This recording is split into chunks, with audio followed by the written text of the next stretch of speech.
Suamiku menunjuk wajahku dan membentak, "Memangnya kenapa kalau kau hamil, ibuku jatuh, kau harus merawatnya?" Aku bahkan tidak ingin berdebat. Aku melontarkan sebuah tawaran yang membuat arogansinya runtuh seketika. "Maksudmu, aku harus menggugurkan kandungan ini dulu, baru aku punya waktu luang untuk merawat ibumu?" Begitu, aku mengelus perutku yang sudah hamil 9 bulan, mencoba menahan getaran yang menjalari tulang punggungku. Tatapanku menajam, lurus menghunjam pria yang berdiri di ambang pintu kamar mandi. Dengan tenang aku melemparkan pertanyaan balasan. Budi tertegun, tangannya yang sedang melonggarkan dasi bermereknya berhenti sejenak. Ia mengerutkan kening, wajah tampan yang pernah membuatku tergila-gila kini hanya menyisakan kekesalan dan kejengkelan seorang pria patriarkis. "Kau ini bicara sembarangan apa? Siapa yang menyuruhmu menggugurkan kandungan? Aku hanya bilang kau ambil cuti melahirkan lebih awal. Ibu sudah tua, tidak sengaja terpeleset dan patah tulang paha. Sebagai menantu, kalau kau tidak bisa merawatnya sehari saja, apa kau mau orang lain menghinaku sebagai anak durhaka?" Bau alkohol mahal yang menyengat tercium dari tubuhnya, tetapi tidak bisa menyembunyikan aroma lain. Aroma parfum wanita yang manis menyengat, murahan, dan asing. Aroma itu menempel lekat di kerah kemeja putihnya. Aku menarik napas dalam-dalam, merasakan perutku mual, entah karena morning sickness di akhir kehamilan, atau karena rasa jijik yang memuncak. Jam menunjukkan pukul 23.30. Aku sedang hamil 37 minggu. Selama beberapa bulan terakhir, aku mengalami pembengkakan parah, kedua kakiku bengkak seperti batang pisang, membuatku sulit berjalan. Dokter telah memperingatkan risiko preeklamsia, tekanan darahku selalu di level waspada, dan menyarankanku untuk istirahat total. Namun kini, suami yang selama ini tidur seranjang denganku justru berdiri di sana. Dengan dingin memerintahkanku untuk menjadi perawat pribadi. "Kau bicara enteng sekali, ya?" Aku tertawa hambar, menyambar rekam medis di atas nakas dan melemparkannya ke arahnya. "Lihat ini, Budi, aku sedang hamil tua," dokter bilang. "Sedikit saja gerakan kuat bisa membuat air ketubanku pecah kapan saja. Kau menyuruhku mengambil cuti kerja agar setiap hari aku bisa menyetir dari rumah kita di Bintaro ini ke perumahan padat di Jakarta Timur untuk merawat ibumu? Itu jaraknya 40 km pulang pergi, Budi. Kau tahu betapa mengerikannya macet di Jalan Gatot Subroto saat jam pulang kerja? Orang sehat saja bisa stres melewatinya, dan kau menyuruh wanita hamil yang akan melahirkan ini menyeret tubuhnya ke sana untuk bersih-bersih dan melayani ibumu?" Budi mendecakkan lidah, menyingkirkan rekam medis itu, tanpa meliriknya sedikit pun. Ia berjalan, melepas kemejanya dan melemparkannya ke keranjang cucian sambil meninggikan suaranya, "Kau ini bertingkah seolah-olah hanya kau yang pernah hamil dan melahirkan saja. Dulu, ibuku saat hamil aku, sampai hari terakhir masih turun ke sawah menanam padi, tidak apa-apa. Kau tinggal di perumahan mewah, naik mobil ber-AC, kaki tidak menyentuh tanah, tidak perlu jalan kaki angkut air, kenapa mengeluh? Sudah kewajiban menantu, kalau ibu mertua sakit ya harus tahu diri, turun tangan membantu. Kalau bukan kau yang merawat, siapa lagi?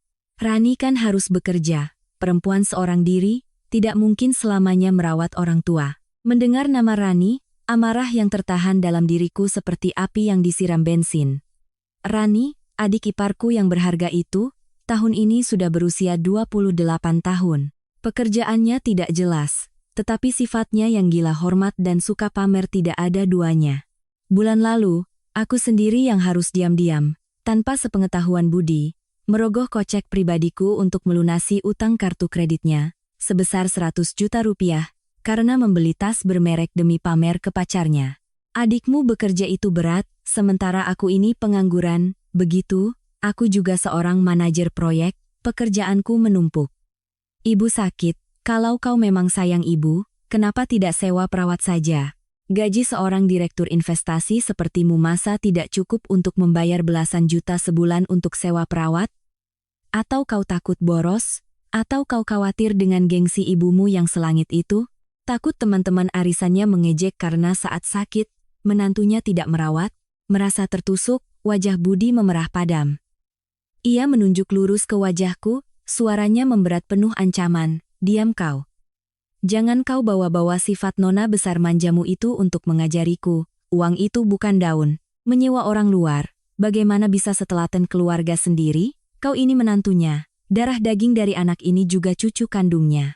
Kalau kau merawatnya sebentar, apa ruginya? Aku beritahu kau, karena kau sedang hamil, aku masih bicara baik-baik. Besok kau atur pekerjaanmu. Aku sudah bilang ke ibu, besok pagi kau ke sana siapkan makanan dan obat-obatan untuknya. Tidak ada bantahan lagi. Selesai berkata, Budi berbalik, masuk ke kamar mandi dan membanting pintu.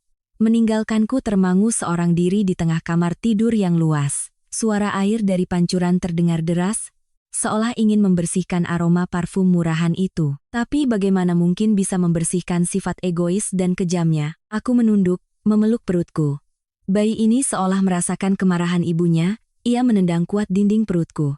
Air mataku mengalir, terasa pahit. Dulu, karena cintaku pada Budi, aku menentang keinginan ayahku, menyembunyikan identitasku sebagai putri tunggal pimpinan Nusantara Jaya Group demi menjadi istri biasa, membangun keluarga kecil ini dengan tanganku sendiri. Aku pikir aku menikahi seorang pria yang ambisius dan penuh kasih sayang, tetapi ternyata di mata Budi dan seluruh keluarga Ibu Yanti, aku hanyalah alat untuk melanjutkan keturunan, mesin ATM saat dibutuhkan, dan seorang pembantu gratis untuk memuaskan gengsi mereka. 3 tahun menjadi menantu, aku sudah cukup banyak bersabar. Ibu Yanti yang patriarkis selalu mengkritikku, mulai dari cara berpakaian hingga urusan dapur. Aku membelikannya sarang burung walet dan ginseng. Ia memberikannya kepada kerabat lalu menyebarkan gosip bahwa menantunya membeli barang murahan. Aku mendekorasi ulang interior rumahnya di Jakarta Timur, ia mencibir dan mengatakan aku boros.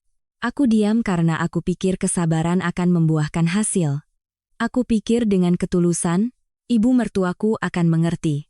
Tapi malam ini, batas kesabaranku telah hancur. Ia memaksa seorang ibu hamil dengan risiko preeklamsia untuk menempuh perjalanan lebih dari 80 km pulang pergi di tengah kemacetan dan polusi Jakarta hanya untuk melayani keegoisan keluarganya. Aku diam-diam mengambil ponsel dan membuka pesan. Sebuah nomor tak dikenal telah mengirimiku sebuah foto pada pukul 9 malam tadi. Dalam foto yang buram di bawah cahaya lampu kuning sebuah pub di kawasan SCBD, Budi sedang merangkul pinggang seorang wanita. Punggung wanita itu sangat kukenali, ia juga mengenakan gaun hamil. Aku menyeringai, mengeringkan air mataku. Kelemahan terakhirku untuk pria ini telah mati sepenuhnya. Kau mau aku merawat ibumu, kan? Baiklah, Budi Hartono. Kita lihat saja drama apa yang akan kalian mainkan. Keesokan paginya, suasana di rumah 3 lantai di Bintaro itu terasa begitu sesak dan menyesakkan. Sejak bangun tidur, Budi tidak mengucapkan sepatah kata pun padaku. Ia mengenakan setelan jas abu-abu yang dijahit khusus, berdiri di depan cermin memasang dasi dengan wajah dingin.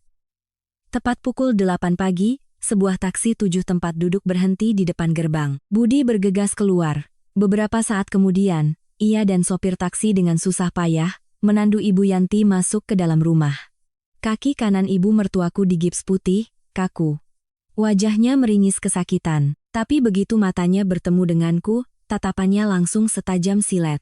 Kalau kau tidak sudi datang merawatku, terpaksa aku yang menyeret tubuh tua sekarat ini ke sini agar kau puas. Ibu Yanti baru saja didudukkan di sofa kulit di ruang tamu, langsung melontarkan kalimat sinis. Budi membanting tas berisi perlengkapan ibunya ke lantai, lalu menatapku tajam. Ibu sudah di sini, urusan rumah, makanan, kau yang atur. Nanti malam aku pulang dan mendengar ibu mengeluh sedikit saja, jangan salahkan aku kalau aku kejam. Aku bersandar di tiang tangga, kedua tangan tanpa sadar memeluk perut yang terasa kencang. Aku menatap lurus pada suami tampanku yang sedang pamer kuasa itu tanpa niat membantah. Pintu kayu jati dibanting hingga tertutup. Suara mesin mobil Mercedes milik Budi melesat pergi, meninggalkanku berhadapan dengan wanita yang selalu menganggapku duri dalam daging. Masih berdiri di situ seperti patung, Ibu Yanti memukul sandaran sofa dengan tangannya yang kasar. Ambilkan ibu segelas air hangat. Naik mobil tadi guncangannya membuat perut ibu mual, dasar menantu tidak punya hati. Aku menyeret kakiku yang bengkak ke dapur, menuangkan air, lalu dengan hati-hati membawanya. Ibu Yanti mengambil cangkir itu, sengaja menyesap sedikit lalu meludahkannya ke karpet mahal di bawahnya. Panas begini, kau mau merebus lidahku? Dasar nona manja tidak berguna, menyajikan air saja tidak becus. Aku menggigit bibirku kuat-kuat, menarik napas dalam-dalam untuk menahan tekanan darah tinggi yang siap meledak. Airnya sudah saya campur air biasa, Bu, hanya sedikit hangat. Ibu baru saja dari luar, masuk angin, minum air dingin tidak baik untuk pencernaan. Berani membantah, ya? Ibu Yanti meninggikan suaranya. Aku bilang, panas ya panas. Buat lagi sekarang. Aku diam-diam membawa cangkir itu kembali ke dapur. Berdebat dengan orang yang sengaja mencari-cari kesalahan adalah hal yang paling sia-sia. Sekitar pukul 10 pagi, bel pintu berbunyi riuh. Ternyata sejak pagi, Ibu Yanti sudah menelepon teman-teman arisan lansianya dari Jakarta Timur untuk datang berkunjung. Entah apa yang ia ceritakan, 3 atau 4 ibu-ibu datang berbondong-bondong. Ada yang membawa sekantong jeruk, ada yang membawa sekilo apel seadanya. Begitu masuk dan melihat kemewahan rumah ini, seorang ibu sebayanya langsung memuji. Wah, Bu Yanti paling beruntung sedunia, ya. Anaknya memboyong ke rumah mewah di Bintaro untuk dirawat. Tidak seperti di Jakarta Timur, sendirian, kalau sakit siapa yang tahu. Ibu Yanti tersenyum lebar, menepuk-nepuk pahanya. Ya begitulah, saya katakan pada ibu-ibu sekalian, budi anak saya itu baktinya nomor 1. Dia bilang, Ibu tinggal di sini saja. Biar anak laki-laki yang merawat, apa yang bisa diharapkan dari orang luar. Kata orang luar itu ia ucapkan dengan penekanan keras, sambil melirik sinis ke arahku yang sedang bersusah payah mengupas buah di meja makan. Ibu lain yang mengenakan blus bunga-bunga berdecak, melirik perutku yang buncit. Tapi, menantumu perutnya sudah sebesar itu, jalannya saja susah, bagaimana bisa merawatmu? Astaga, hamil dan melahirkan itu bukan penyakit kanker. Ibu Yanti mengibaskan tangannya, sengaja meninggikan suara agar aku mendengar setiap katanya. Dulu saya hamil si Budi, pagi ke sawah, siang angkut padi, malam belah kayu bakar, lahir ya lahir saja. Anak muda sekarang keenakan hidup, sedikit-sedikit mengeluh capek, menakut-nakuti dengan preeklamsia dan tekanan darah tinggi.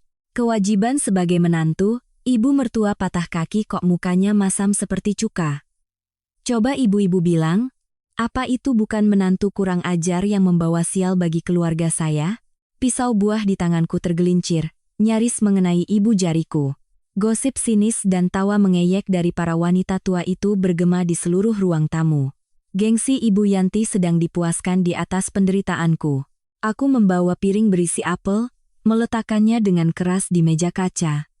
Silakan dinikmati, ibu-ibu.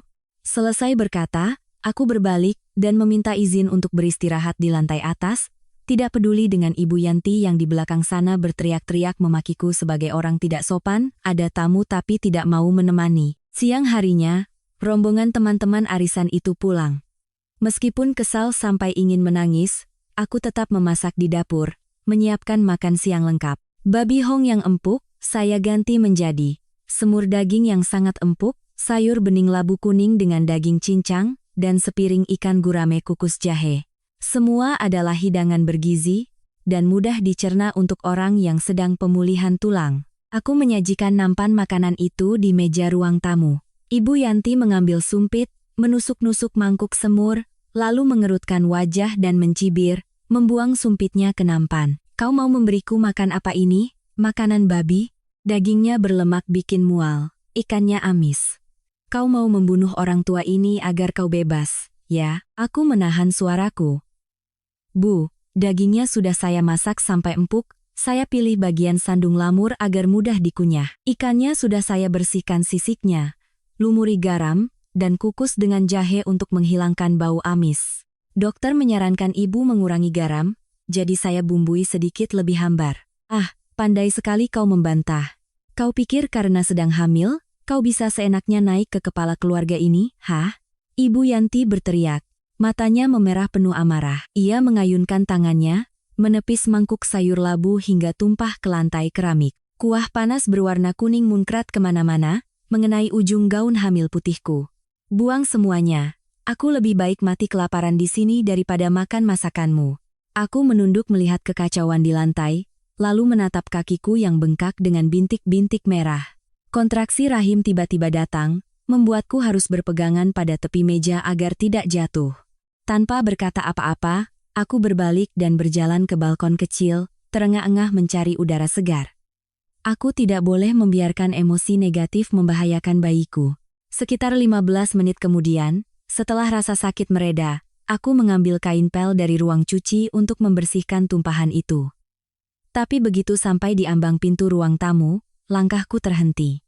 Aku mendengar suara isak tangis Ibu Yanti. Ia sedang menelepon dan sengaja mengaktifkan pengeras suara dengan volume maksimal. "Budi, pulanglah, lihat istrimu ini menyiksamu ibumu."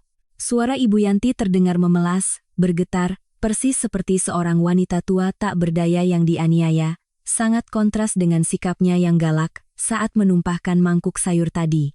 Aku menahan napas, mundur, dan bersembunyi di balik dinding. Tanganku yang dingin merogoh saku, mengeluarkan ponsel, dan dengan cepat menekan tombol rekam. Di seberang telepon, suara Budi yang kesal terdengar. "Ada apa lagi, Bu? Apalagi yang dia lakukan? Dia tidak memasak apa-apa untuk ibu, Nak." Ibu Yanti terisak-isak, aktingnya begitu meyakinkan sehingga jika aku bukan orang yang mengalaminya, aku pun akan percaya. Dari pagi sampai sekarang, dia hanya memberiku secangkir air mendidih yang membuat lidahku melepuh. Siang ini ibu lapar sekali, minta dimasakkan nasi. Dia malah membawakanku nasi dingin dengan sepotong ikan busuk. Ibu baru bertanya kenapa ikannya amis, dia langsung marah, menyiramkan semangkuk sayur panas ke tubuh ibu, lalu pergi entah kemana. Ya Tuhan, aku membesarkan anak laki-laki, menyekolahkannya sampai jadi direktur, hanya agar menantunya memperlakukanku seperti anjing kelaparan di rumah ini. Apa? Dia berani menyiram ibu dengan sayur panas? Suara Budi menggelegar melalui telepon, penuh amarah. "Tunggu saja, Bu. Nanti sore aku pulang, aku tampar mulutnya. Perempuan kurang ajar, tidak tahu sopan santun.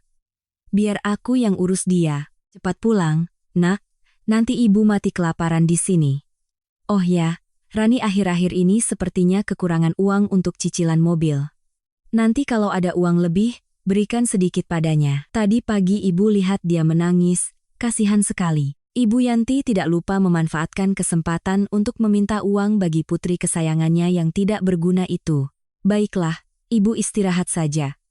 Nanti sore aku pulang, dan akan membereskannya."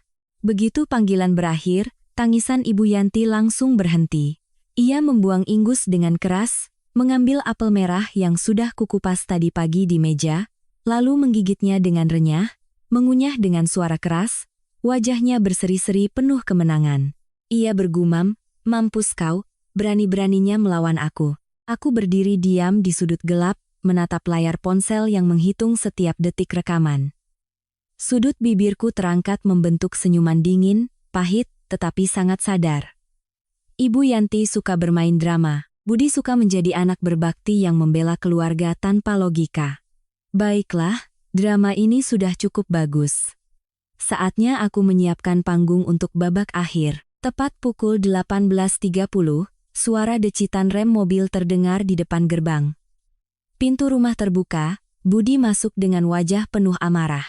Ibu Yanti, yang sedang berbaring menonton TV di sofa, segera mematikan layar begitu mendengar suara anaknya.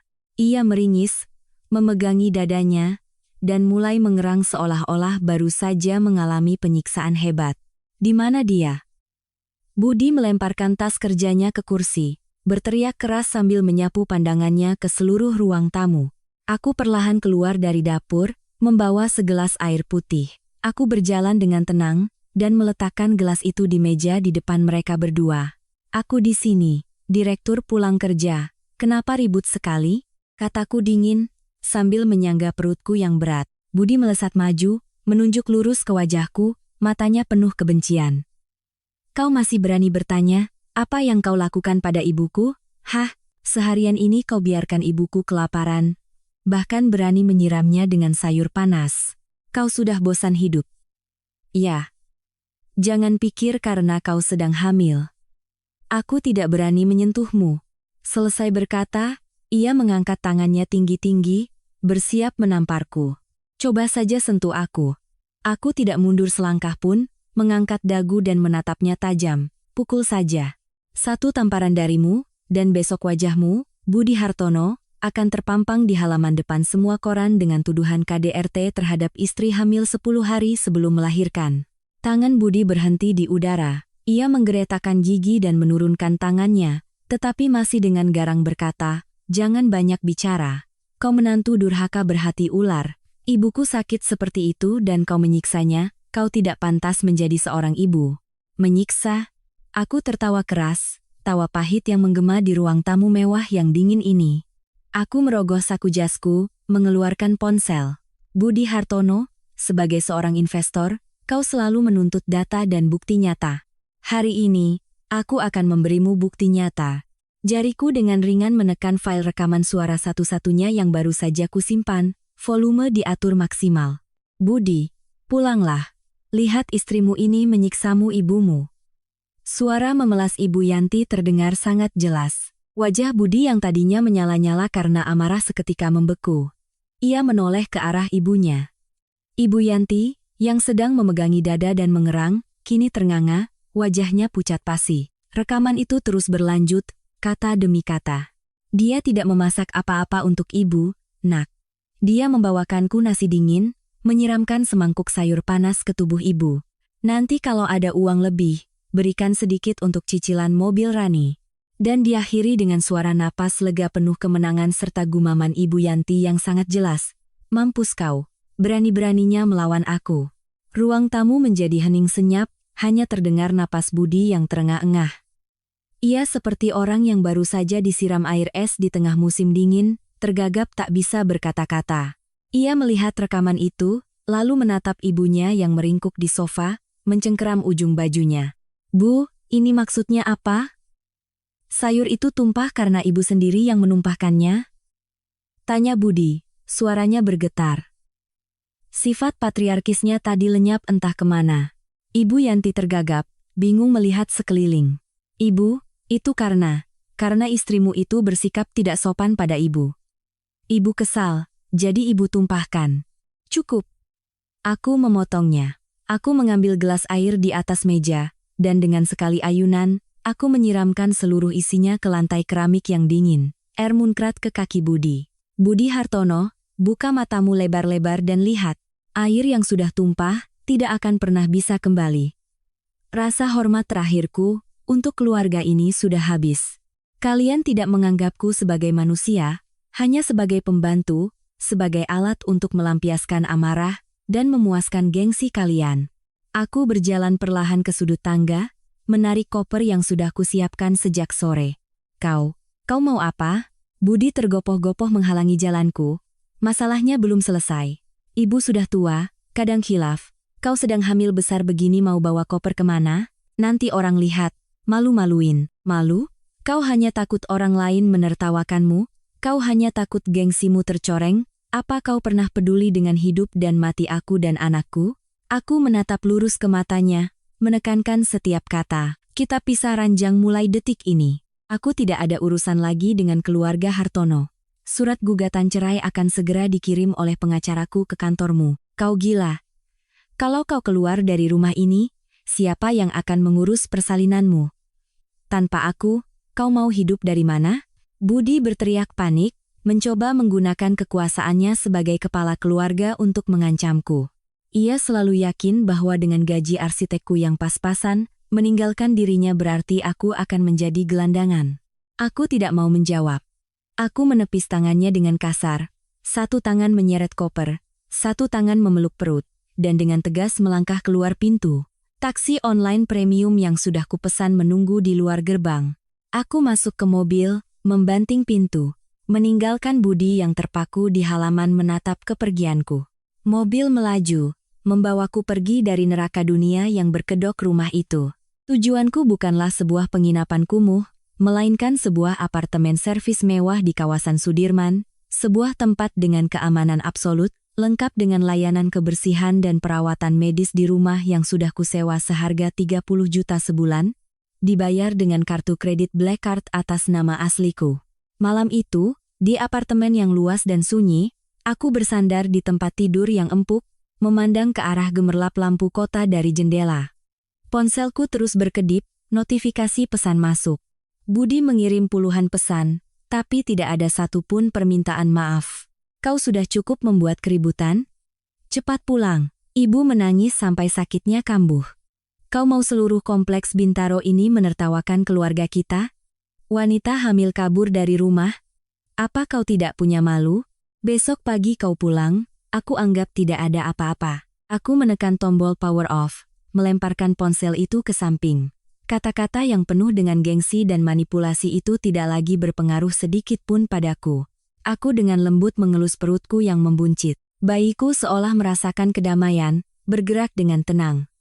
Air mataku mengalir pelan, bukan karena sedih, tetapi karena naluri untuk melindungi bangkit lebih kuat dari sebelumnya. Anakku sayang, jangan takut. Mulai sekarang, kita tidak perlu tunduk pada siapapun. Ibu tidak akan membiarkan siapapun memanfaatkan atau menyakiti kita. Aku memejamkan mata, menarik napas dalam-dalam. Pelarian ini hanyalah permulaan. Aroma parfum asing di kemeja Budi, keanehan sikap Ibu Yanti, dan kepercayaan diri suamiku yang berlebihan. Semua itu menandakan malam yang lebih gelap sedang menanti di depan. Dan aku harus tetap tenang untuk mengungkap semuanya.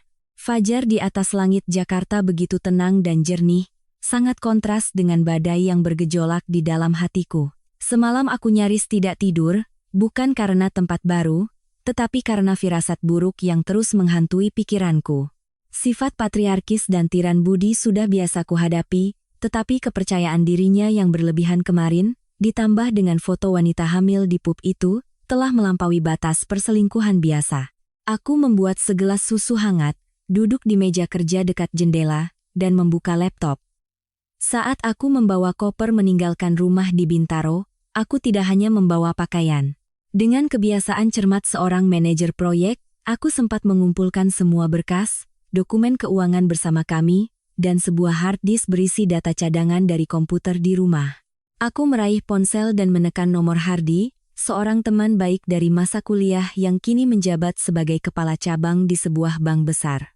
Putri, pagi sekali, ada apa ibu hamil menelepon jam segini? Suara Hardi yang masih mengantuk terdengar, tetapi tetap dengan nada bercanda yang akrab. Aku menarik napas dan langsung ke pokok permasalahan. Har, bantu aku, ini darurat.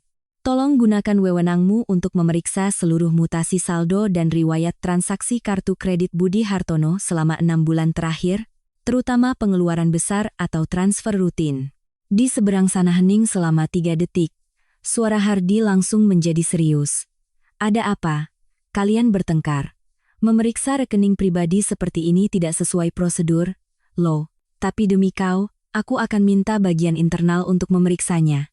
Sekitar 30 menit lagi aku kirim filenya terenkripsi ke emailmu.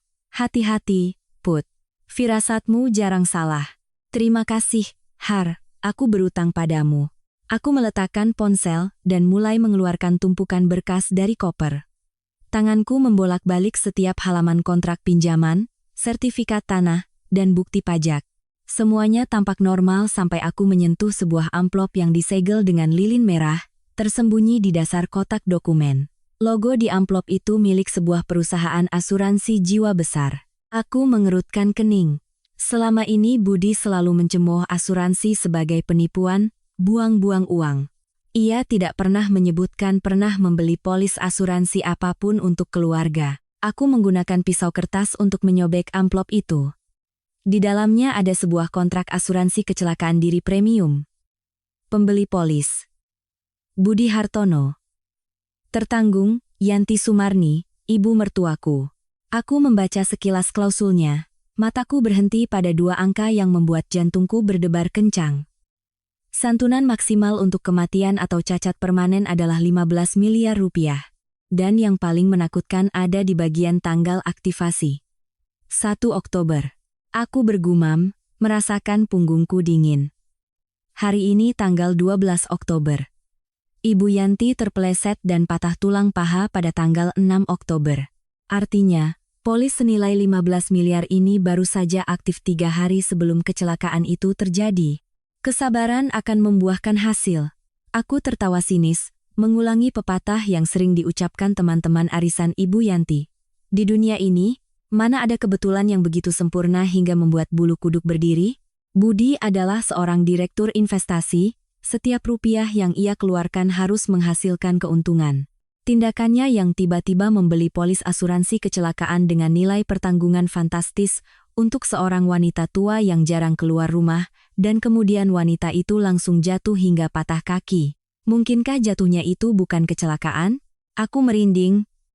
Kedua tangan memeluk perut. Jika Budi benar-benar sekejam itu hingga menggunakan ibu kandungnya sendiri sebagai pion untuk mendapatkan keuntungan asuransi, apalagi hal mengerikan yang bisa ia lakukan? Drama tangisan Ibu Yanti kemarin, sikap Budi yang membiarkannya, semuanya seolah hanya sebuah sandiwara untuk melegitimasi kepindahan ibunya ke rumah kami di Bintaro, agar mudah diawasi, atau lebih buruk lagi, untuk menyalahkanku jika terjadi kecelakaan berikutnya. Ting!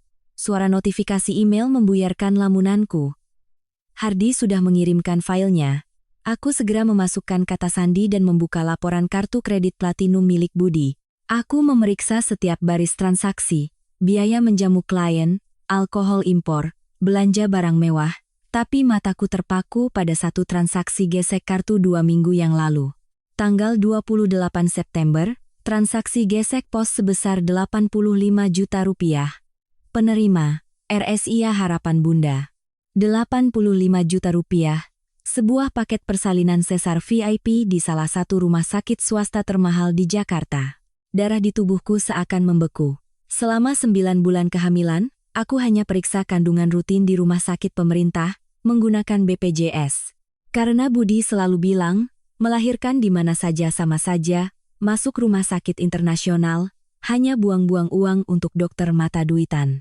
Lalu, 85 juta ini Budi gunakan untuk membeli paket persalinan VIP, untuk siapa? Aku mengklik dan memperbesar foto yang dikirim dari nomor tak dikenal semalam. Di bawah cahaya remang-remang pap, wanita yang bersandar di bahu Budi mengenakan gaun hamil hitam ketat yang memperlihatkan perutnya yang buncit sekitar 5 bulan. Wajahnya tertutup sebagian, tetapi rambut ikal bergelombang yang dicat coklat dan tas Hermes palsu yang diletakkan di atas meja. Aku pernah melihatnya di suatu tempat. Ingatanku sebagai seorang arsitek lanskap membantuku menemukan data dengan cepat. Diana, manajer proyek junior di bawah Budi. Ia terkenal cerdas, pragmatis, dan sering hadir di acara-acara perusahaan. Aku menyeringai, sebuah senyuman dingin yang bahkan membuatku sendiri merinding. Budi Hartono, kau hebat sekali. Aku menutup laptop dengan keras. Suara kering itu menggema di tengah ruangan. Ingin mengeruk uang asuransi dari darah daging ibunya sendiri, sekaligus membangun sarang mewah untuk selingkuhannya dengan uang kotor itu. Dia pikir Putri Wijaya ini boneka tak berotak? Bayi di perutku kembali bergerak kuat, mengeras seperti batu. Aku dengan lembut mengelus perutku, suaraku ringan namun setegas baja. Sayangku, ayahmu sudah menyiapkan rumah sakit bintang 5 untuk menyambut adiknya. Tapi tidak apa-apa, kita akan ke sana untuk menyapa mereka. Kita lihat sampai kapan drama keluarga Hartono ini bisa berlanjut. Aku berdiri, berjalan ke arah lemari pakaian, memilih sebuah gaun hamil bermerek yang dijahit dengan elegan, dan mengenakan mantel tipis di luarnya. Hari ini, aku bukan lagi menantu yang pasrah mengenakan celemek berbau asap dapur. Aku akan pergi ke RSIA Harapan Bunda. Dan aku akan menyeret semuanya ke terang. Bukti sudah di tangan. Kontrak berdarah itu adalah jerat pertama yang akan kukalungkan di leher suamiku yang bejat. Perburuan ini baru saja dimulai. RSIA Harapan Bunda berdiri megah di tengah pusat kota yang ramai, arsitekturnya seperti hotel bintang 5. Aku turun dari taksi, satu tangan menopang perutku yang berat. Melangkah menuju taman bunga yang disediakan untuk tamu VIP beristirahat setelah pemeriksaan. Tidak butuh waktu lama bagiku untuk menemukan targetku. Di bawah naungan rimbunnya bunga bougainville, Budi sedang dengan hati-hati membantu seorang wanita duduk di bangku batu. Tangan yang semalam ingin menamparku, kini dengan lembut mengelus rambut ikal coklat wanita itu, tatapannya begitu memuja hingga membuatku mual. Diana mengenakan gaun hamil sutra berwarna hitam, menenteng tas Hermes palsu yang kulihat di foto. Perutnya yang buncit terlihat jelas di usia kehamilan 5 bulan. Ia menyandarkan kepalanya di bahu Budi, dengan manja memintanya mengupaskan anggur. Pemandangan keluarga yang begitu harmonis, dan sempurna hingga terasa konyol. Selama 9 bulan kehamilanku, Budi tidak pernah sekalipun menemaniku USG, dengan alasan sibuk bekerja. Tapi untuk selingkuhannya, ia rela meninggalkan jam kerjanya di pagi hari untuk berperan sebagai ayah teladan. Aku menarik napas dalam-dalam, menegakkan punggung, dan melangkah dengan tenang di atas jalan setapak berkerikil. Kebetulan sekali, ya, Pak Direktur. Di jam kerja begini, sedang survei proyek baru di Departemen Kandungan? Suaraku terdengar dingin, memotong tawa mesra pasangan selingkuh itu. Budi terlonyak kaget, buah anggur di tangannya jatuh ke tanah. Ia berdiri, mundur selangkah, wajahnya pucat pasi seperti baru melihat hantu. Putri, kenapa? Kenapa kau di sini? Diana sama sekali tidak panik. Ia perlahan duduk tegak, merapikan gaunnya, matanya yang tajam memindai dari ujung kepala hingga ujung kakiku. Sudut bibirnya terangkat membentuk senyuman mengejek. Oh, ternyata Mbak Putri. Katanya 100 kali mendengar tidak sebanding dengan sekali melihat. Diana bersuara dengan nada manja, sengaja mengelus-elus perutnya yang berusia 5 bulan. Mas Budi selalu mengeluh, katanya Mbak belakangan ini morning sickness-nya parah, jadi gampang marah, tidak bisa mengerti suami. Semalam bahkan sampai berulah kabur dari rumah.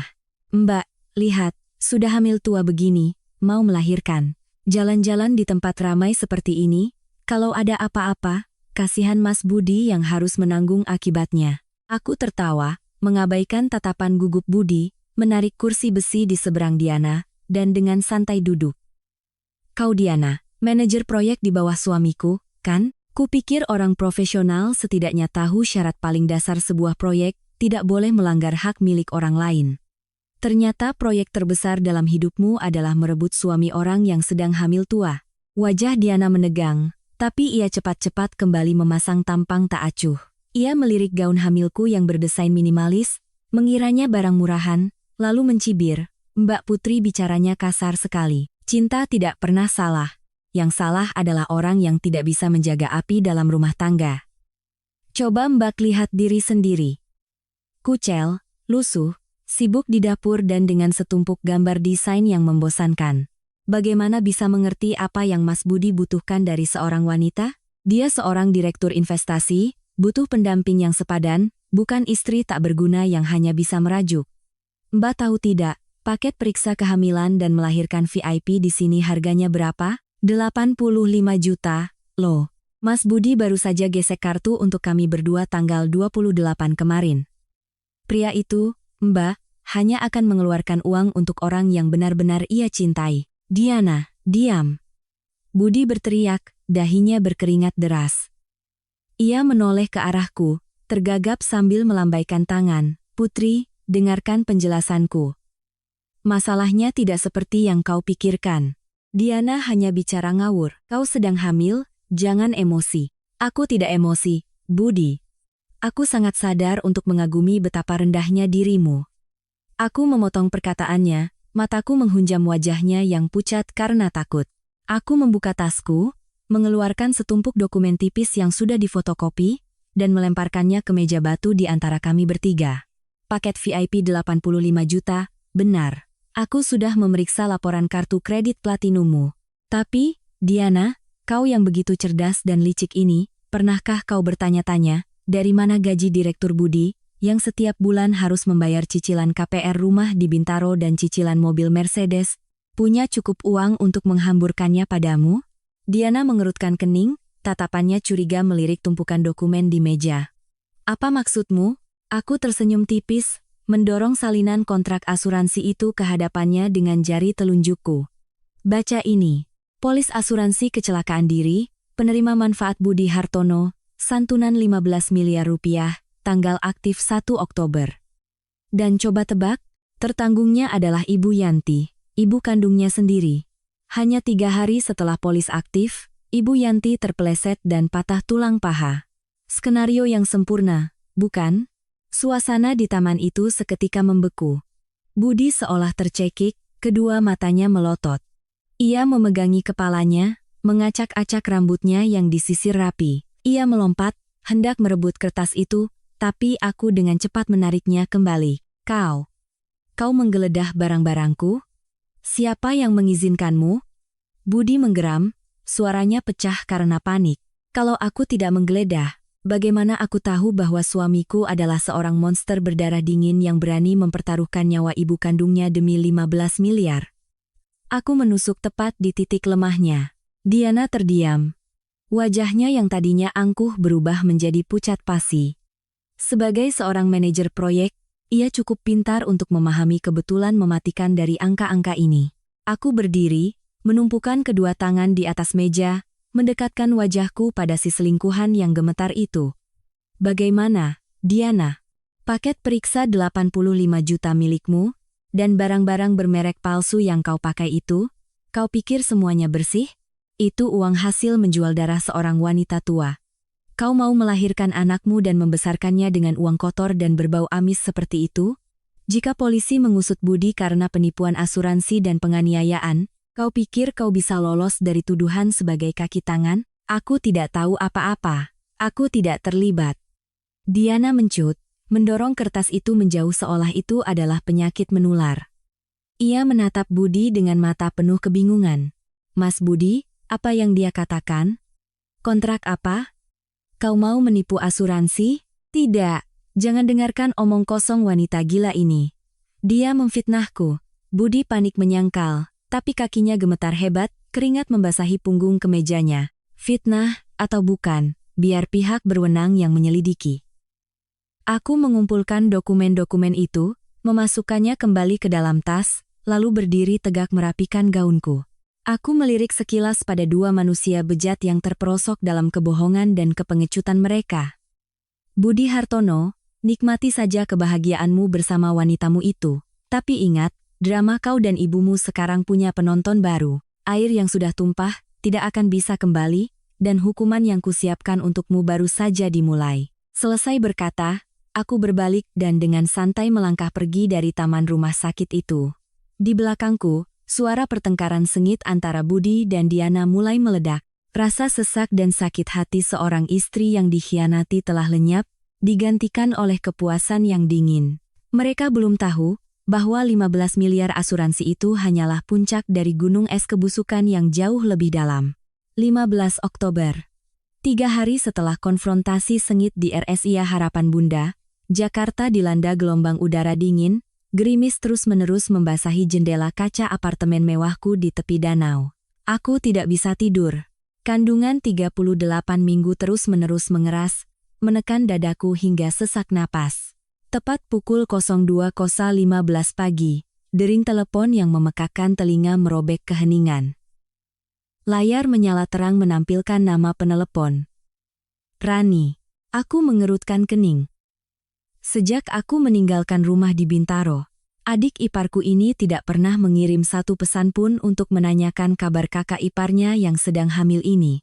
Menelepon jam segini, pasti bukan pertanda baik. Aku menggeser layar untuk menjawab. Suaraku sedingin es. Ada apa menelepon jam segini, Mbak Putri? Mbak Putri, tolong aku. Ibu sekarat. Suara Rani menjerit di telepon, terisak-isak panik, diselingi suara sirene ambulans yang meraung-raung. Jantungku berdebar kencang, tetapi ketenangan seseorang yang telah melihat sifat asli keluarga Hartono membantuku cepat kembali tenang. Tenang dulu. Bicara yang jelas. Ibu kenapa? Sekarang di mana? Ibu jatuh. Kepalanya terbentur di kamar mandi. Darah. Banyak sekali darahnya. Mbak, sekarang sedang di UGD RSCM, dokter bilang cedera otak traumatis, prognosisnya buruk sekali, bisa jadi tidak akan selamat malam ini. Mbak, aku takut sekali. Aku harus bagaimana? Rani menangis tersedu-sedu, napasnya terengah-engah seperti orang yang terpojok. Aku mengerutkan kening. Serangkaian pertanyaan melintas di kepalaku. Patah tulang paha, digips, terbaring di tempat tidur, buang air saja harus pakai pispot. Bagaimana mungkin Ibu Yanti bisa berjalan sendiri ke kamar mandi dan jatuh terbentur? Di seberang sana tiba-tiba hening, hanya terdengar isak tangis dan suara gigi yang bergemeletuk. Rani, kataku tegas, suaraku setajam baja. Dengarkan baik-baik, kalau Ibu benar-benar terjadi sesuatu, polisi akan turun tangan. Apa yang kau sembunyikan? Siapa yang membawa Ibu ke kamar mandi? Perawat. Perawat yang baru disewa Mas Budi 2 hari yang lalu, Rani tergagap. Setiap kata keluar seperti pecahan kaca yang mengiris kebenaran. Tapi dia bukan perawat sungguhan, Mbak. Dia orang dari debt collector. Rasa dingin menjalari tulang punggungku. Potongan-potongan puzzle yang tercerai-berai tiba-tiba menyatu menjadi sebuah gambaran kejam yang mengerikan. Polis asuransi 15 miliar. Paket VIP 85 juta. Seorang wanita tua patah kaki, dan sekarang jatuh hingga cedera otak. Lanjutkan. Ceritakan semuanya tanpa ada yang terlewat. Kalau kau masih mau hidup, desakku. Satu tangan mencengkeram tepi tempat tidur hingga buku-buku jariku memutih. Rani hancur. Semua topeng gengsi seorang gadis manja yang suka pamer runtuh total. Ia meraung, mengakui semua dosa paling kotor dari keluarga yang pernah kusebut rumah. Aku punya utang, Mbak. Aku main judi online, pinjam uang dari rentenir. Awalnya hanya puluhan juta, lalu bunganya membengkak, sekarang sudah lebih dari 3 miliar. Mereka mengancam akan datang ke kantor Mas Budi, menyiram cat, bahkan memotong tanganku kalau tidak bayar. Minggu lalu Mas Budi tahu, aku bersujud memohon bantuannya, tapi dia bilang uangnya harus dipakai untuk proyek besar, tidak ada uang untuk dibuang demi penjudi sepertiku. Lalu, proyek besarnya itu apa?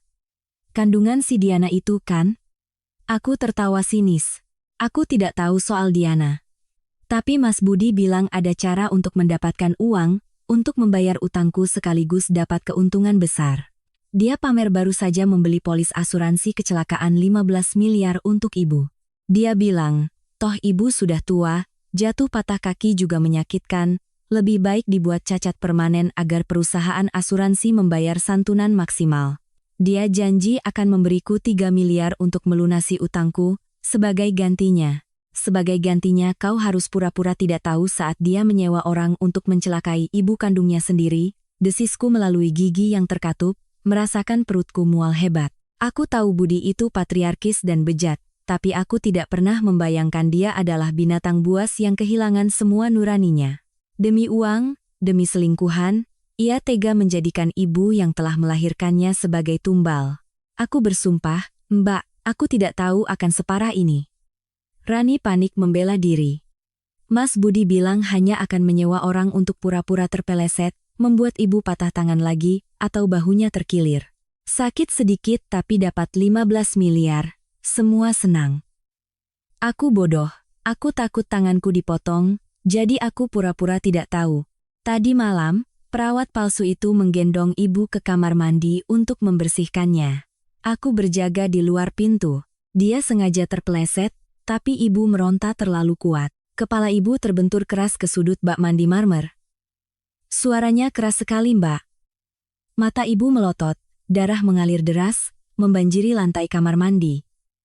Ibu kejang-kejang. Ibu menatapku. Tatapan matanya. Aku kena karma, Mbak. Keluarga ini dikutuk Tuhan. Rani menjerit seperti orang gila. Kekejaman dan kebohongan harus dibayar dengan akhir yang berdarah. Ibu Yanti, wanita yang seumur hidupnya memuja anak laki-laki, menganggap anak laki-laki sebagai emas dan menantu sebagai sampah, pada akhirnya didorong ke jurang kematian oleh putra emasnya sendiri demi 15 miliar rupiah. Hukum karma memang tidak pernah salah alamat. Di mana Budi sekarang? Tanyaku. Mencoba mengatur napas agar tidak mempengaruhi kandunganku. Dia sedang diperiksa polisi di rumah sakit. Perawat palsu itu mengaku terpeleset karena lantai licin. Mas Budi baru saja menarikku ke sudut tangga, mencekikku, mengancamku karena aku satu-satunya saksi. Kalau aku bicara macam-macam, dia akan menimpakan semua kesalahan padaku, membuatku dituduh membunuh ibu. Mbak Putri, aku takut masuk penjara. Tolong aku. Mbak orang paling pintar di keluarga ini. Ajari aku harus bagaimana sekarang. Senyum dingin terukir di bibirku di tengah kegelapan malam. Menyelamatkan keluarga kalian, yang telah mendorongku ke jurang, memaksaku merawat orang yang sedang merencanakan pembunuhan, dan sekarang memohon untuk diselamatkan? Tapi tidak. Aku tidak akan membiarkan Budi lolos begitu saja. Ia harus membayar semua kejahatannya. Rani, hapus air matamu dan dengarkan baik-baik, kataku, menekankan setiap kata. Kalau kau tidak mau membusuk di penjara seumur hidup karena tuduhan pembunuhan berencana, kau harus mendengarkanku sekarang. Jangan pernah terlihat panik di depan polisi. Siapapun yang bertanya, gigit bibirmu dan katakan saat itu kau sedang di ruang tamu, mendengar suara gaduh baru lari ke dalam, pura-pura pingsan jika perlu. Iya. Rani menurut seperti menemukan pelampung. Kedua, besok pagi cari cara untuk keluar. Temui aku di kafe tepi danau di Jalan Sudirman jam 10 pagi. Ambil screenshot semua pesan Budi yang menjanjikan akan melunasi utangmu, rekam semua panggilannya jika bisa. Bawa semuanya padaku, aku akan menunjukkan cara membalikan keadaan, agar anak berbakti itu yang harus menanggung dosanya sendiri. Tapi Mas Budi itu mengerikan. Kalau dia tahu, kau takut dia tahu, atau kau takut mati membusuk di penjara? Aku memotong kepengecutannya.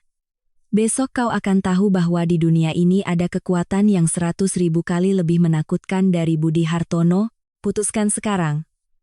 Menyelamatkan dirimu sendiri, atau tenggelam bersama kakakmu yang biadab itu. Tidak ada jawaban, hanya terdengar napas berat penuh kepasrahan dan putus asa. Aku menutup telepon, melemparkannya ke kasur. Di luar, hujan masih mengguyur kaca jendela. Aku mengelus perutku, mataku setajam pisau. Drama ini telah mencapai puncaknya. Saatnya menantu tak berguna ini membuka kartu terakhirnya. Tepat pukul 10.00 pagi tanggal 16 Oktober, kafe tepi danau yang tersembunyi di balik pepohonan rindang di Jalan Sudirman tampak sepi. Aku memilih meja di sudut. Menyesap teh kamomil hangat, dengan tenang memandang ke arah jalanan yang sibuk. Pukul 10:15, Rani masuk dengan gugup. Matanya bengkak, lingkaran hitam di bawahnya seperti panda, jaketnya lusuh, menyembunyikan penampilannya yang kacau, setelah semalaman berjaga di rumah sakit. Begitu melihatku, Rani seperti orang tenggelam yang menemukan pelampung. Ia bergegas duduk, mengeluarkan sebuah USB kecil dari tasnya. Mbak, aku sudah salin semua pesan utang, dan rekaman suara Mas Budi mengancamku semalam di rumah sakit. Ibu masih koma. Dokter bilang kemungkinan besar akan vegetatif. Suaranya bergetar, air mata kembali menggenang. Aku mengambil USB itu dan menyimpannya. Bagus, sekarang duduk tenang. Pertunjukan akan segera dimulai. Baru saja selesai bicara, lonceng di pintu kafe berbunyi. Budi masuk. Ia mengenakan kemeja kusut. Wajahnya tidak terurus, tetapi matanya masih penuh kebencian dan keangkuhan. Ia menyapu pandangannya, dan saat melihat Rani duduk bersamaku, wajahnya langsung mengeras. Ia melangkah cepat ke arah meja kami. Apa yang kau lakukan di sini, Rani? Ibu sedang sekarat di rumah sakit, dan kau malah kabur minum kopi dengan istri pembangkang ini? Budi menumpukan kedua tangannya di meja, menggeram. Aku mengangkat teko, dengan santai menuangkan secangkir teh kecil, dan mendorongnya ke arah Budi. Direktur Budi, kenapa berteriak begitu? Ibumu sekarat, atau rencanamu untuk mendapatkan 15 miliar rupiah terancam gagal? Makanya kau jadi gila? Budi tertegun, pupil matanya mengecil. Ia melirik Rani, melihat adiknya itu menunduk ketakutan, dan ia sepertinya mengerti. Tangannya mengepal, urat-urat biru menonjol di punggung tangannya. Apa yang sudah kau katakan padanya? Hah, perempuan sialan? Budi melompat, hendak mencengkeram kerah baju Rani. Duduk. Aku mengetuk kartu kredit Black Cardku ke cangkir teh. Suaranya yang nyaring memotong amarahnya. Apa hakmu memukulnya? Dia berutang 3 miliar karena judi. Dia memang salah. Tapi kau, demi membiayai selingkuhanmu, tega menyewa preman untuk membuat ibu kandungmu sendiri cedera parah demi keuntungan asuransi? Kau itu, binatang. Tutup mulutmu. Budi menjerit, wajahnya memerah seperti ayam aduan. Ia menatapku tajam, mencoba menyelamatkan sisa-sisa wibawanya. Jangan memfitnah. Aku tidak tahu dari mana kau dapat skenario murahan ini, tapi aku beritahu kau, polisi sedang menyelidiki, perawat itu terpeleset, ibuku adalah korban. Kalau kau tidak punya bukti, jangan menggonggong. Aku tertawa, tawa yang begitu puas dan penuh penghinaan. Aku mengeluarkan ponsel, mencolokkan USB Rani melalui adaptor, dan mengaktifkan pengeras suara. Suara Budi terdengar jelas dan dingin, bercampur dengan suara sirena ambulans yang bising di rumah sakit semalam. Tutup mulutmu. Kalau kau berani buka mulut sedikit saja pada polisi soal aku menyewa penagih utang untuk pura-pura jadi perawat, aku akan suruh mereka mematahkan kedua tanganmu. Setelah 15 miliar asuransi itu cair, aku akan lunasi utangmu 3 miliar. Sisanya untuk proyekku. Ibu sudah tua. Kalau vegetatif malah lebih mudah dapat santunan. Kalau kau pintar, beraktinglah yang benar. Rekaman berakhir. Suasana di kafe seakan membeku. Musik instrumental masih mengalun, tetapi di mata Budi kini hanya ada kengerian mutlak. Ia mundur selangkah, kakinya gemetar, tergagap. Semua topeng moralitas palsu, gengsi, anak berbakti, suami teladan. Semuanya telah dilucuti, memperlihatkan jiwa yang busuk hingga memuakkan. Kau pikir kau sangat pintar, Budi Hartono? Aku berdiri. Kedua tangan memeluk perut hamil 38 minggu, menatap lurus pada pria yang terpaku di depanku. Kau gunakan uang berdarah ibumu untuk membeli paket persalinan VIP 85 juta untuk Diana. Kau paksa aku, istrimu yang sedang hamil tua, untuk merawat ibumu agar rencanamu berjalan mulus. Kau perhitungkan semuanya dengan sempurna, hanya saja kau salah satu hal, kau meremehkan seorang Putri Wijaya. Rasa malu dan ketakutan yang luar biasa tiba-tiba berubah menjadi kegilaan. Budi seperti binatang yang terpojok. Ia menyambar asbak kaca di atas meja, matanya memerah penuh urat darah, dan menerjang ke arahku. Sialan, kau berani menjebakku. Aku bunuh kau. Akan kubuat kau mati bersama bayi ini. Mbak Putri. Rani menjerit ngeri, memejamkan mata. Aku tidak bergerak sedikit pun, bahkan tidak berkedip.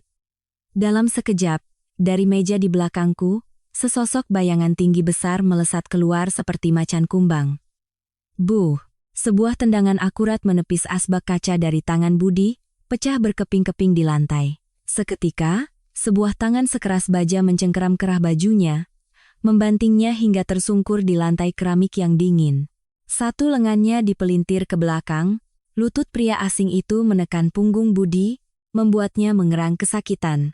Berani kau sentuh sehelai rambut Nona, akan kupatahkan lehermu. Pria itu adalah Pak Tono, kepala tim pengawal pribadi ayahku, yang diam-diam telah mengikutiku sejak aku meninggalkan rumah di Bintaro. Pak Tono, mengenakan setelan jas hitam, mengendalikan Budi dengan mudah. Ia mengangkat wajah menatapku, suaranya langsung berubah menjadi sangat hormat. Nona, Anda tidak apa-apa?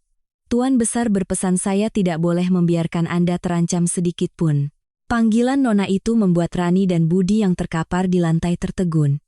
Budi dengan susah payah mengangkat kepalanya, menatapku seolah melihat orang asing.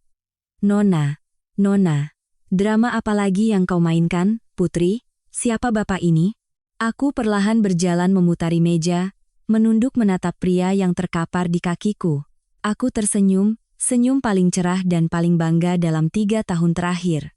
Perlahan, aku melepaskan cincin kawin emas 18 karat murahan yang pernah ia berikan padaku dan menjatuhkannya ke lantai. Suara logam yang beradu terdengar begitu nyaring. Dramamu sudah berakhir, Budi Hartono. Sekarang giliranku untuk memperkenalkan diri. Aku menyibakkan rambutku, suaraku dingin dan jelas. Aku bukan arsitek pas-pasan yang ikut menanggung utang KPR bersamamu. Namaku Putri Wijaya, putri tunggal dan pewaris sah pimpinan Nusantara Jaya Group. Budi ternganga, napasnya seakan tercekat di tenggorokan. Nusantara Jaya Group, nama yang bagi direktur investasi rendahan sepertinya hanya bisa dipandang dari jauh dengan rasa iri, sebuah korporasi yang memiliki puluhan proyek triliunan rupiah di seluruh negeri. Kau, demi 15 miliar asuransi, tega membunuh ibumu. Demi gengsi, kau berselingkuh dan menginjak-injak istri dan anakmu. Aku membungkuk, menatap dalam ke matanya, yang mulai melebar karena putus asa. Tahukah kau, jika kau hidup dengan benar, menjadi suami yang baik, maka seluruh kekayaan puluhan ribu triliun milik Nusantara Jaya Group, cepat atau lambat akan menjadi bagianmu? Tapi kau terlalu bodoh, kau hancurkan sendiri harta karun terbesar dalam hidupmu demi selembar kertas tak berharga dan hukuman penjara seumur hidup. Mendengar ini, Budi hancur total. Tubuhnya lemas di bawah tekanan Pak Tono. Ia membuka mulut hendak mengatakan sesuatu, tetapi hanya isakan tertahan yang keluar, Seolah pita suaranya putus. Penyesalan, kengerian, dan ketakutan bercampur aduk, merobek-robek pikirannya. Ia baru saja kehilangan bukan hanya kebebasan, tetapi juga sebuah kerajaan yang bahkan tidak bisa ia impikan seumur hidupnya. Aku berbalik, memberi isyarat pada Pak Tono. Serahkan semua bukti ini, termasuk USB, kepada polisi bersama dengannya. Panggil tim pengacara terbaik Nusantara Jaya. Aku ingin orang ini tidak pernah melihat matahari lagi. Siap, Nona. Aku melangkah keluar dari kafe, meninggalkan jeritan memohon ampun dari Budi dan Ishak tangis Rani di belakang. Langit Jakarta di luar sana seolah cerah setelah gerimis, tetapi di dalam pikiranku, badai lain baru saja dimulai. Pertarungan ini sepertinya sudah selesai sampai ponsel di tasku bergetar. Sebuah pesan anonim dengan isi singkat, "Kau pikir Budi Hartono muncul begitu saja dalam hidupmu? Musuh yang membunuh ibumu 20 tahun lalu masih mengawasimu. Datanglah ke gudang kayu tua di Cikarang jika ingin tahu kebenarannya." Mercedes G63 anti peluru milik Pak Tono melaju mulus, meninggalkan kekacauan di kafe Jalan Sudirman di belakang. Duduk di kursi belakang, aku menatap layar ponsel. Pesan anonim itu seperti pisau yang merobek kabut yang menyelimuti hidupku. Musuh yang membunuh ibumu 20 tahun lalu. Tanganku gemetar.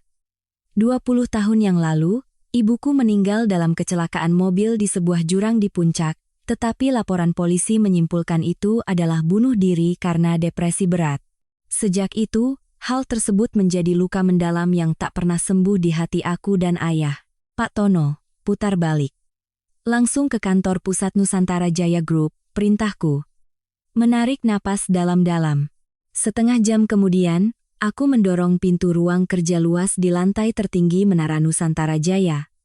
Ayahku, pria paling berkuasa di dunia properti, berdiri membelakangi jendela, memandang kota di bawahnya. Rambutnya telah memutih. Sudah 3 tahun sejak aku menentangnya, meninggalkan statusku untuk menikah dengan Budi, dan baru hari ini kami bertemu lagi dalam keadaan seperti ini. Mendengar langkahku, ia berbalik. Melihatku dengan perut buncit dan mata bengkak, ia tertegun, tangannya yang kekar terulur. "Putri, anakku." Aku menangis, menghambur ke dalam pelukannya yang hangat. Semua kekesalan dan ketegaran yang kutahan hancur. "Ayah, Putri salah. Putri menikahi monster." Setelah aku menceritakan semuanya tentang Budi, tentang konspirasi asuransi 15 miliar yang berdarah, wajah ayahku menjadi gelap. Ia memukul meja kayu eknya dengan keras. "Kurang ajar, binatang itu, ayah akan membuatnya membusuk di penjara. Ayah sudah bilang." Tatapan matanya sejak pertama kali datang sudah penuh dengan ambisi dan perhitungan. "Ayah membiarkanmu pergi karena ingin kau menyadari sendiri wajah aslinya, tapi ayah tidak menyangka dia akan sebusuk ini." Aku mengusap air mata, menunjukkan pesan anonim itu kepada ayah. "Yah, urusan Budi hanya permukaannya. Lihat ini."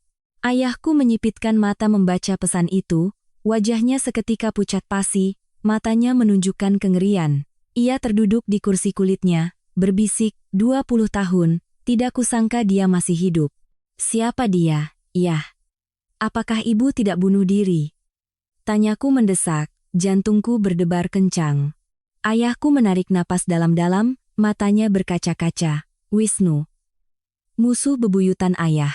20 tahun lalu, ayah dan dia bermitra mendirikan perusahaan, tapi Wisnu serakah, diam-diam menggelapkan uang perusahaan untuk proyek ilegal. Saat ayah tahu dan melaporkannya ke polisi, Wisnu bangkrut dan harus kabur. Tapi sebelum pergi, dia menemui ibumu. Di hari ibumu meninggal, ayah selalu curiga ada campur tangan Wisnu pada rem mobil, tapi polisi tidak menemukan bukti apapun. Hawa dingin menjalari tulang punggungku. Aku teringat hari pertama bertemu Budi, di sebuah acara amal. Mobilku mogok, dan Budi muncul seperti pahlawan. Ia memerankan peran pemuda miskin yang berjuang begitu sempurna, membuat gadis yang selalu dilindungi sepertiku mudah jatuh cinta. "Tunggu," aku mengerutkan kening. Otakku bekerja keras. Jika Budi adalah orang yang ditanam Wisnu, itu artinya selama 3 tahun ini, dia tidak hanya menginginkan hartaku. Dia menginginkan Nusantara Jaya. Dia sengaja berperan sebagai suami patriarkis yang pelit untuk membutakan mataku, memaksaku memutuskan hubungan dengan ayah, agar kita tidak pernah mencurigainya. Ayahku segera mengangkat telepon. Hadi, segera selidiki kembali semua aliran dana investasi Budi Hartono. Periksa semua mitra perusahaan yang pernah bertransaksi dengannya. Hanya dalam 15 menit, laporan datang. Angka tidak pernah berbohong.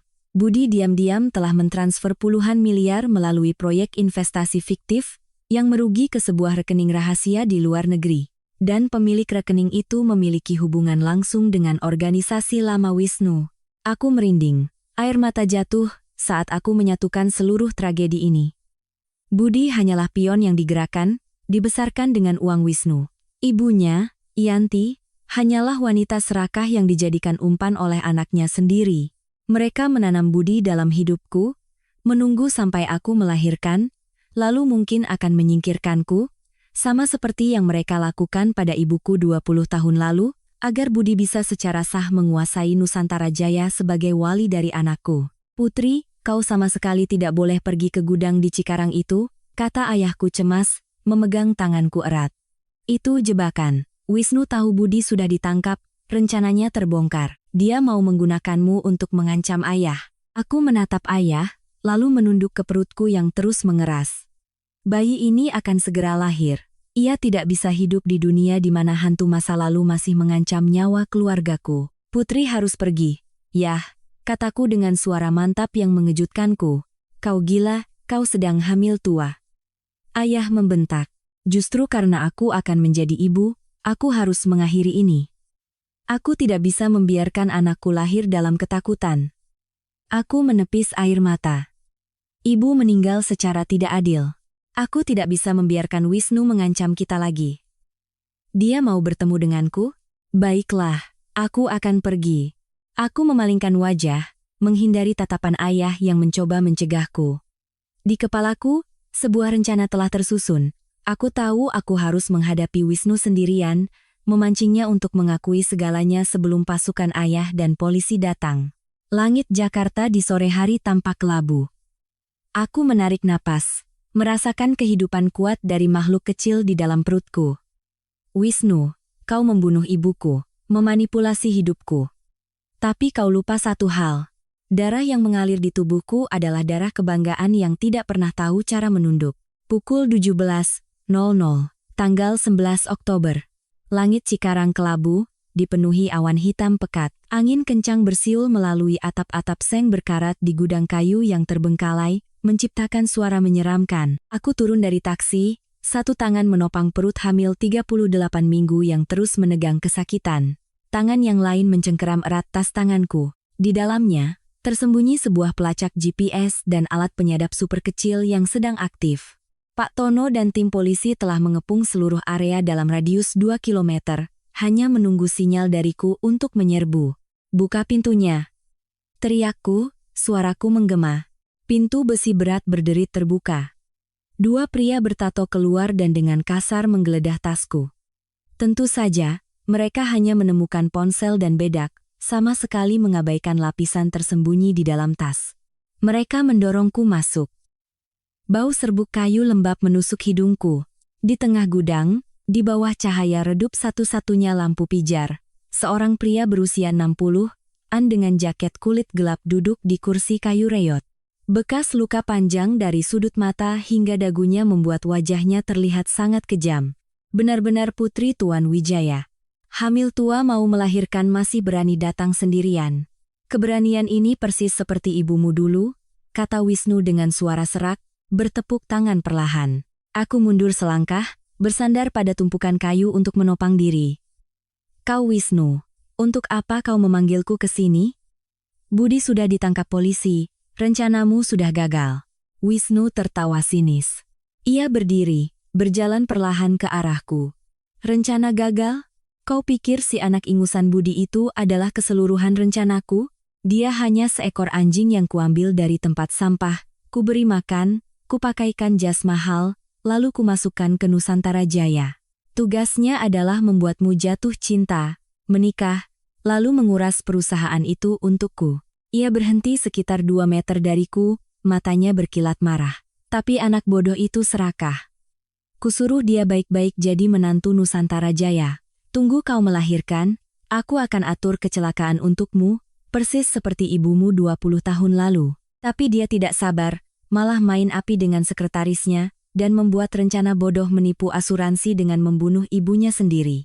Kebodohannya itulah yang membongkar semuanya, kau mengakuinya. 20 tahun lalu, kau yang merusak rem mobil dan membunuh ibuku, kataku, menggigit bibir hingga berdarah, menahan rasa sakit dari rahimku. Benar, itu aku, geram Wisnu. Wijaya merebut perusahaanku, mendorongku ke jurang. Aku harus membuatnya merasakan kehilangan orang yang dicintai. Ibumu mati, dia menderita. Sekarang giliranmu. Aku memanggilmu ke sini bukan untuk bernegosiasi, tapi untuk menjadikanmu sandera. Menurutmu, Wijaya akan memilih kursi pimpinan Nusantara Jaya, atau nyawa putri satu-satunya dan cucu yang akan lahir ini? Aku menarik napas dalam-dalam, jariku di dalam tas diam-diam menekan tombol darurat. Wisnu, kau pikir kau bisa lolos? Polisi sudah. Belum selesai aku bicara, sebuah kejadian mengerikan terjadi. Dari belakang Wisnu, salah satu anak buahnya tiba-tiba mengeluarkan pistol, menodongkannya ke kepala Wisnu. Bos, maaf, si Budi sebelum ditangkap sempat memberiku kabar. Dia menyembunyikan 30 miliar uang hasil korupsi di rekening lain. Dia bilang kalau aku menghabisimu, semua uang itu jadi milikku. Wisnu tertegun, tidak menyangka pion yang ia pelihara menyimpan langkah pengkhianatan serendah ini. Beraninya kau mengkhianatiku. Wisnu menggeram, secepat kilat berbalik dan menarik pisau dari pinggangnya. Dor! Suara tembakan memekakkan telinga. Wisnu terhuyung mundur, memegangi bahunya yang berdarah. Anak buahnya yang lain langsung terbagi dua kubu, saling serang dengan pisau dan tembakan. Suasana seketika berubah menjadi medan perang berdarah. Bunuh perempuan itu, jangan biarkan dia lari.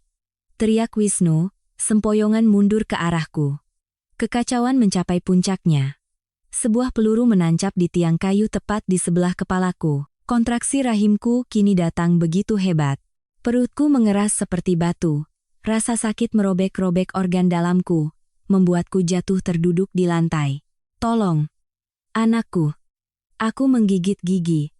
Mencoba merangkak bersembunyi di balik batang kayu besar. Wisnu, dengan mata merah seperti binatang buas, sudah berada di dekatku. Ia mengarahkan pisaunya yang berdarah ke arahku. Kau harus mati. Kau dan ayahmu harus mati. Ia mengangkat tangannya. Aku memejamkan mata, memeluk erat perutku. Dor! Satu lagi suara tembakan, tapi pisau Wisnu tidak mengenai aku. Ia membeku di udara, matanya melotot, lalu jatuh terlentang. Dari pintu gudang yang didobrak, lampu sorot mobil menyinari ke dalam. Pak Tono dan puluhan polisi bersenjata lengkap menyerbu masuk. Polisi! Jatuhkan senjata. Angkat tangan. Para preman di dalam gudang, ada yang terluka, ada yang panik, akhirnya menyerah. Pak Tono berlari ke arahku, wajahnya pucat pasi. Nona, Anda tidak apa-apa? Aku membuka mata, melihat Wisnu sudah diborgol, tatapannya penuh kebencian, tetapi akhirnya ia tunduk. Cahaya keadilan telah menyinari sudut tergelap selama 20 tahun. Pak Tono. Bisikku, keringat dingin membasahi tubuhku. Ketubanku pecah. Bawa aku ke rumah sakit, sekarang. Aliran air hangat mengalir, membasahi gaunku. Bayiku seolah tahu bahwa kegelapan telah sirna, ia bergegas ingin melihat cahaya. Panggil ambulans, cepat. Teriak Pak Tono. Aku diangkat ke atas tandu di tengah deru sirene polisi dan ambulans. Aku menatap langit gelap yang mulai disinari cahaya senja kemerahan. Tirai gelap masa lalu, konspirasi busuk Budi, Yanti, Diana, dan Wisnu. Semuanya terkubur di balik pintu gudang berkarat itu. Pertarungan hidup dan mati telah berakhir, digantikan oleh awal yang baru, penuh darah dan air mata, tetapi gemilang dan penuh kebanggaan. Tangisan nyaring bayi memecah keheningan ruang bersalin VIP di RSIA Harapan Bunda yang berbau antiseptik. Aku membuka mata dengan lelah. Seorang dokter dengan hati-hati memotong tali pusar, lalu meletakkan makhluk kecil kemerahan itu di dadaku. Seorang bayi perempuan yang sangat sehat, beratnya 3,2 kilogram. Selamat, Nona, ibu dan anak selamat. Air mataku mengalir hangat. Aku memeluk putriku, merasakan detak jantungnya yang kecil menempel di kulitku. Ayah berdiri di samping, pria berkuasa itu kini meneteskan air mata. Badai di gudang Cikarang seolah surut, digantikan oleh kedamaian mutlak. Aku mencium kening putriku, memberinya nama Anissa, yang berarti wanita yang ramah dan damai. Kami telah terlahir kembali dari abu. Mulai sekarang, hidupnya hanya akan dipenuhi cahaya. 3 bulan kemudian, musim semi tiba di Jakarta. Aula besar di lantai tertinggi Gedung Nusantara Jaya Group penuh sesak. Hari ini adalah rapat umum pemegang saham tahunan.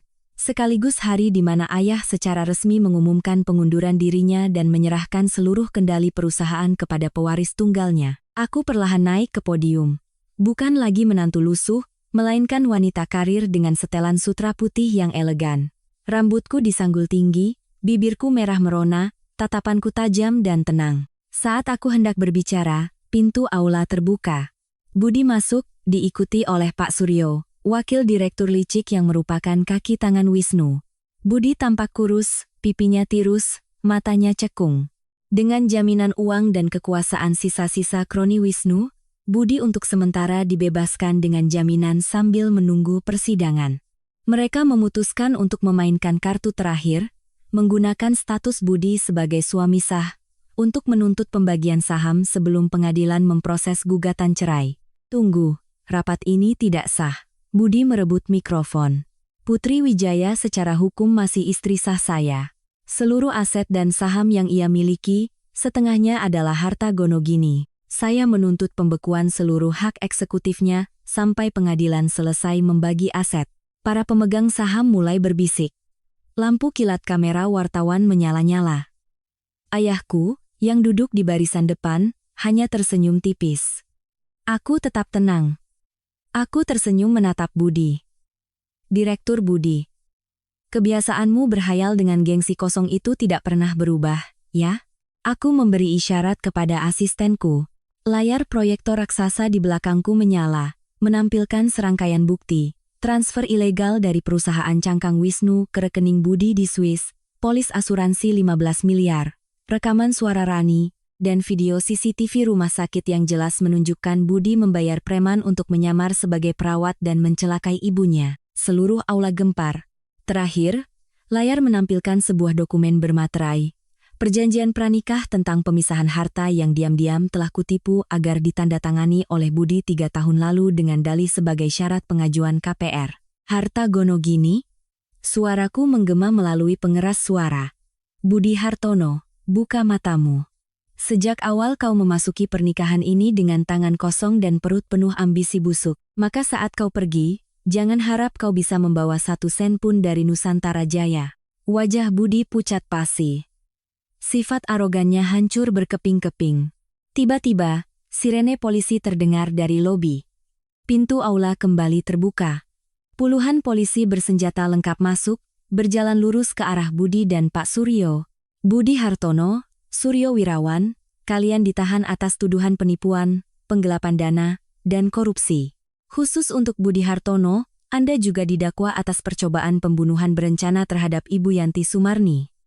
Kali ini, tidak ada yang bisa menjamin kalian. Sebuah borgol baja dingin terpasang di pergelangan tangan Budi. Ia jatuh berlutut, menangis dan memohon. Putri, aku salah. Aku dipengaruhi Wisnu. Demi anak kita, tolong ampuni aku. Aku tidak mau mati di penjara. Aku berjalan perlahan ke hadapannya, menatapnya dengan jijik. Demi anak kita, saat kau bersekongkol dengan musuh untuk menghancurkan keluargaku, apa kau ingat anak kita? Saat kau memaksaku yang hamil tua, untuk melayani ibumu, agar kau bisa foya-foya dengan selingkuhanmu menggunakan uang hasil menjual nyawa ibumu sendiri, apa kau ingat anak kita? Aku membungkuk, membisikkan pukulan terakhir. Diana, selingkuhanmu itu, begitu tahu kau bangkrut, ia langsung menggugurkan kandungannya dan kabur dengan pria kaya lain. Adikmu, Rani, sekarang menjadi gila karena dikejar utang. Setiap hari memulung sampah di bawah jembatan sambil mengigau tentang lotre 15 miliar. Dan ibumu, wanita yang seumur hidup kau puja, sekarang terbaring vegetatif di rumah sakit kumuh, tak ada satupun yang merawat. Itulah karma untuk keluarga berdarah dingin sepertimu. Tidak ak. Ibu, Budi meraung putus asa saat diseret keluar oleh polisi. Pintu aula tertutup. Aku kembali ke podium. Di barisan depan, pengasuh bayi dengan lembut menggendong Anissa yang tertidur pulas. Wajahnya begitu damai. Aku tersenyum, mengangkat dagu, dan menatap lurus ke depan.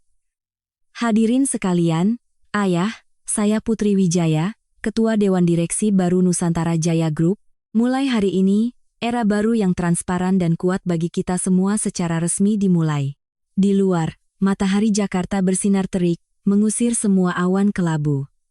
Aku telah berjalan sendirian melewati neraka pengkhianatan, menelan air mata untuk bertahan hidup. Dan kini, aku memegang kekuasaan absolut untuk melindungi darah dagingku dan menjalani hidup yang penuh kebanggaan, tanpa pernah lagi harus menunduk pada siapapun.